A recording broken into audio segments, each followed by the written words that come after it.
सब लोग खड़े हो ग्रुप में एक फोटो खिंचा लो। आओ अरे पहुंचो एक डॉक्टर साहब एक स्वागत कर दो।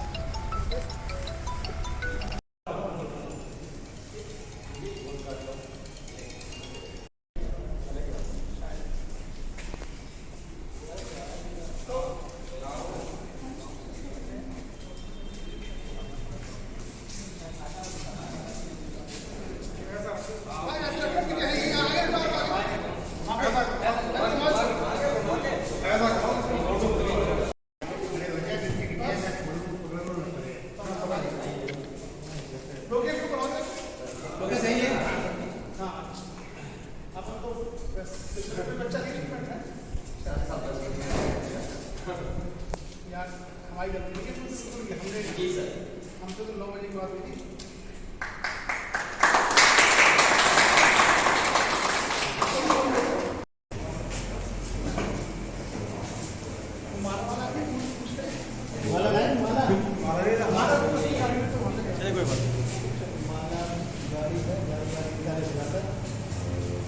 बस इतना पर्याप्त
तो 5 बजे 4 बजे संगे सर के दिल्ली से जा रहे हैं।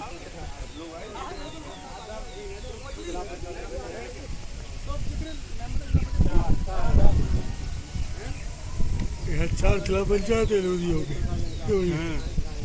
लोधी यार विधायक नहीं चल पाते।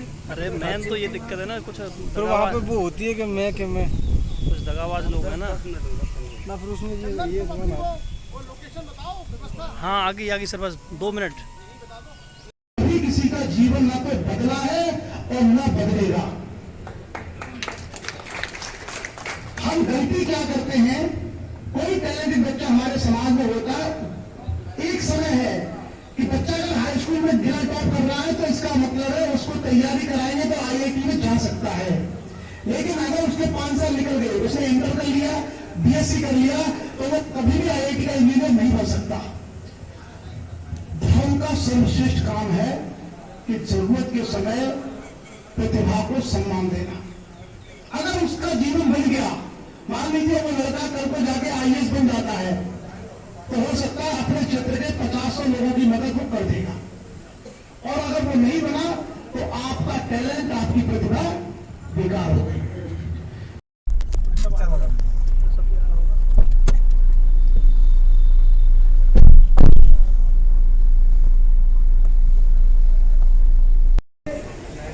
बोलते खाना यार बढ़िया नहीं था। बहरहाल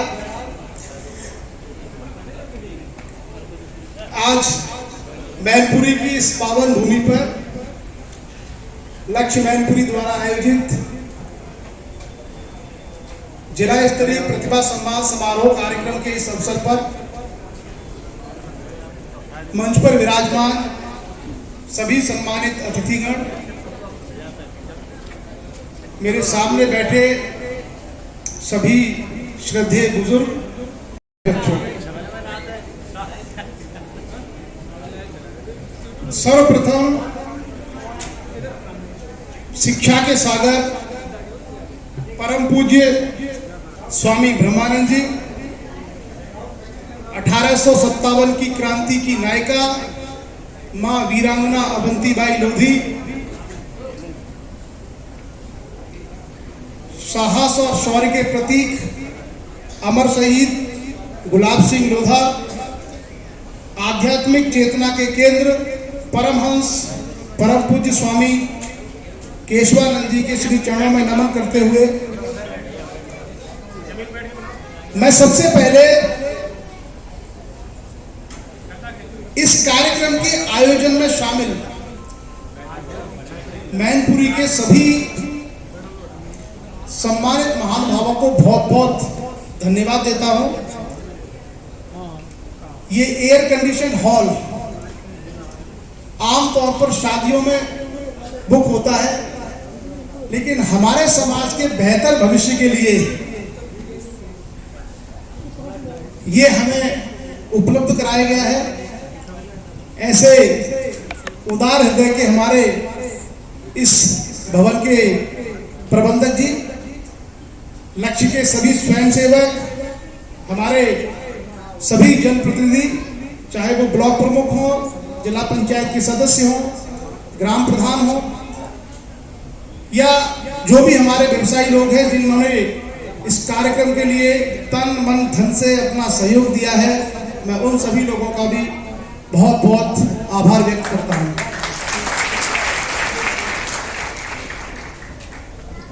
एक और बात जो मैंने यहां महसूस की वो ये कि आज इस सदन के अंदर लोधी समाज की एकता दिखाई दे रही है। मैनपुरी जिले का कोई क्षेत्र ऐसा नहीं है जहां के सभी समर्थ, सक्षम और सक्रिय महानुभाव इस सदन में उपस्थित नहीं है या इसमें उनका सहयोग नहीं है। आप सब लोगों ने उदारता के साथ सहयोग किया है लक्ष्य का, और जो आने वाला हमारा भविष्य है, जो बच्चे यहां बैठे हुए हैं सम्मानित होने के लिए या अपने जीवन में अपने कैरियर को प्राप्त करने के लिए कुछ जानकारियां, कुछ सलाह, कुछ मार्गदर्शन लेने के लिए, वो आप सब लोगों के सहयोग के माध्यम से संभव हुआ है। मंच पर बैठे हुए वक्ताओं से और जिन लोगों को बोलने का अवसर नहीं मिल पाया, उन लोगों से मेरा एक विशेष आग्रह है कि हम अपने उदाहरणों से समाज के सामने एक नजीर पेश करें। उदाहरण के पहले आज लक्ष्य ने भोगांव में 3 निःशुल्क लक्ष्य कोचिंग सेंटर का उद्घाटन किया।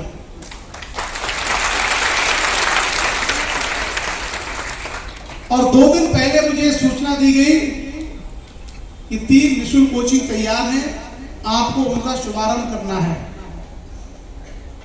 इस कार्यक्रम का जो समय था वो 10 बजे तय किया गया था। भोगांव से यहां तक आने में 20 मिनट का रास्ता है, तो मैंने उनसे कहा कि अगर मैं सुबह 9 बजे भोगांव पहुंचूंगा तो ही 9:45 बजे तक वो तीनों उद्घाटन संभव हो सकते हैं, ताकि हम 10 सवा 10 बजे तक यहां पहुंच सकें। हमारे माँ बाप हमें सपोर्ट कर सकते हैं कि आप इस फील्ड में करो। मैं आपको केवल 2 चीजें बता रहा हूं कि अपने लक्ष्य के चुनाव में आप 2 चीजों का ध्यान रखें, बहुत आसानी आपको हो जाएगी। पहली चीज है कि आप अपनी जो इनहेरेंट काबिलियत है, हर किसी बच्चे के अंदर एक बेसिक एप्टीट्यूड होता है जिसको हम बोलते हैं उसकी नैसर्गिक प्रतिभा। हर बच्चे के अंदर होती है कुछ न कुछ। उस नैसर्गिक प्रतिभा को पिता माता भी जानते हैं, हमारे बड़े भाई बहन भी जानते हैं, और बहुत हद तक हम भी जानते हैं। तारे जमीन पर मूवी देखी थी आप लोगों ने? उस बच्चे को मैथ के क्वेश्चन आते, दिन में तारे दिख जाते थे। एक और मूवी आई थी अभी कुछ दिन पहले, उसमें एक बच्ची होती है, वो मैथ में कुछ चीजें हैं वो उसके अंदर मैथ की नहीं है, लेकिन वो पेंटिंग अच्छी कर सकती है। तो सबसे पहले हर माता पिता को और हर बच्चे को ये जानना चाहिए कि हमारे अंदर नैसर्गिक प्रतिभा, बेसिक जो एप्टीट्यूड है वो किस चीज का है। क्लियर? और ये सबको पता होगा। नहीं पता है तो घर जाके सोचना कि कौन सी चीजें हैं जो मुझे बड़ी सहज लगती हैं, कौन सा विषय, कौन सी विधा ऐसी है जो मुझे बड़ी आसान लगती है। आपको जवाब मिल जाएगा। जैसे आपने देखा होगा बहुत सारे बच्चों का राइटिंग बहुत सुंदर होता है। वो जब ड्राइंग करते हैं के अंदर ट्रेंड है high school inter BA MA करने का या BSc MSc करने का। 5-6 सालों से लगातार आ रहा हूँ, कभी 1 रुपया किसी व्यक्ति से लेके गया। मैं फिर आपसे कहने जा रहा हूँ वही शास्त्री जी वाला डायलॉग, ना नो आपका वोट चाहिए ना आपसे वोट चाहिए। भाई आप अपने बच्चों को पढ़ा लो, इसके लिए तो सपोर्ट कर दो।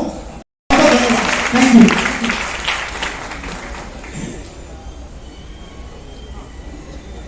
एक मैं आपको जानकारी देता हूँ, आप लोग आगरा मंडल के अंतर्गत आते हैं, आगरा डिवीजन लगता है आपका। तो हमारे लक्ष्य ये धीरज राजपूत जी है, बेसिकली मैनपुरी के रहने वाले हैं, पर ये आगरा में पोस्टेड है और आगरा लक्ष्य के महामंत्री हैं। तो लक्ष्य आगरा में एक हॉस्टल बनाया हुआ है, हॉस्टल मतलब छात्रावास, कि हमारे समाज का अगर कोई बच्चा कोई एग्जाम देने आगरा जाता है तो उस छात्रावास में आगरा में निःशुल्क रुक सकता है। और आप इनसे इनका नंबर ले लीजिए, मैं चाहूंगा कि आप अपना नंबर अनाउंस कर दीजिए, नोट कर लीजिए। आगरा में किसी कॉम्पिटिशन एग्जाम के लिए आपको जाना है और रात में होटल में ढूंढना, सीधा फोन करना, ये लेने आ जाएंगे आप लोगों को। वहां नहाइए, धोइए, रुकिए, एग्जाम दीजिए और अपने घर आ जाइए। ये व्यवस्था लक्ष्य की ओर से निःशुल्क है। बहुत बहुत धन्यवाद सर। आगरा में लक्ष्य हॉस्टल है जिसमें आप मुझसे संपर्क कर सकते हैं। 10 बेड का हॉस्टल ऐसा भी है कि जहां बच्चे प्रॉपर रह के पढ़ सकते हैं, उनसे कोई भी चार्ज नहीं लिया जाएगा। बस ये है कि वो जाएं, प्रॉपर रुकने वाले जो सक्षम ना हो कहीं किराया दे देंगे। तो मेरा नंबर लिखिएगा 9457472086 9457472086। यही भोगांव में सुल्तानगंज में मैं एज ARP अपना सेवाएं दे रहा हूँ, तो वहाँ मुझसे संपर्क कर सकते हैं। धन्यवाद।